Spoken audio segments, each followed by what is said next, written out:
Before I came to Islam, my life was really kind of focused on drink, drugs, having fun. The whole kind of purpose of life was just to have fun, have a laugh. And it's just a way of kind of making your life bearable until you die. I tended to kind of be in a kind of heavy metal crowd, hanging around a lot of people with similar interests, which weren't always the best company to keep. My first experience of seeing Muslims was the 9/11 attacks. I remember I was quite young at the time and I wasn't completely aware of what was going on. In fact, I ran to one of my friends after seeing the news report and I told him that the tourists had declared war on America because I'd never heard of terrorists before.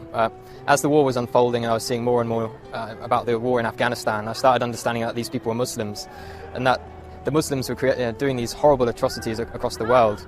So from that kind of media bombardment, I started getting a strong hatred for Muslims.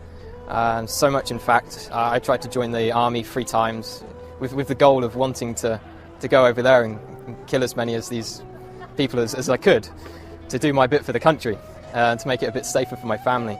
I thought they were kind of the big evil of the world. I started hearing a bit more about Islam. It was the last time I was applying for the army. I came across this radio station. It was at a time when I was listening to conspiracy theory radio and things like this. And it was a radio station from the American government called Terror Talk. And it was talking about the life of the Prophet ﷺ. It just didn't sound right to me that people would follow him from all these evil things they were saying about him. So I started to question what Muslims believed at that time. I was on a spiritual search anyway. At the time I was looking into Norse mythology and paganism, and one of my friends turned to me and said, before you decide on this paganism thing, have a look around a bit more. So I came across Muslims on the internet. I think one of the first people I saw on the internet was Baba Ali.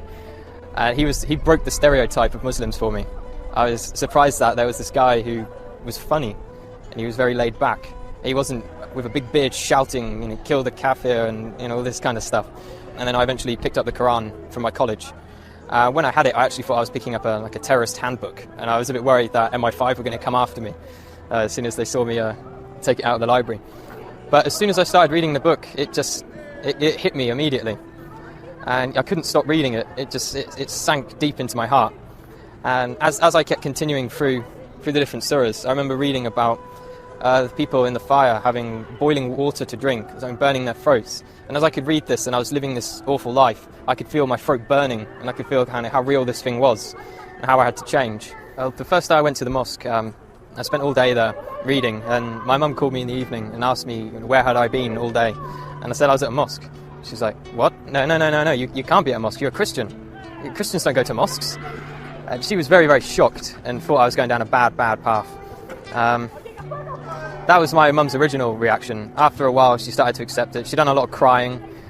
I'm not too sure why she was crying. I think she felt I was rejecting everything she'd taught me. A lot of people say when they find Islam, it's as if they've come home. And that's just the feeling I get. It's as if me in the past wasn't me at all. I was being controlled by something else. Only good things have happened since I've become Muslim. My life is sorted out, and I've never had so much going on in my life at one time. If I was going to give advice to someone else who is thinking about Islam, I'd definitely tell them to come to the mosque and speak to a man of knowledge, not search the internet for the answers. There are some good things on the internet, but when you don't know anything about Islam, you can't judge what is right and what is wrong. So it's much better to speak to someone, spend time with the Muslims. I spent many weeks in their company, and you get an understanding of who they are and what kind of quality of people they are. Don't be afraid of what your family think. I've had many people, and myself as well, was worried about what my parents would think. And at the end of the day, Islam is for you, it's for you. You can just hope the best for your parents will come afterwards.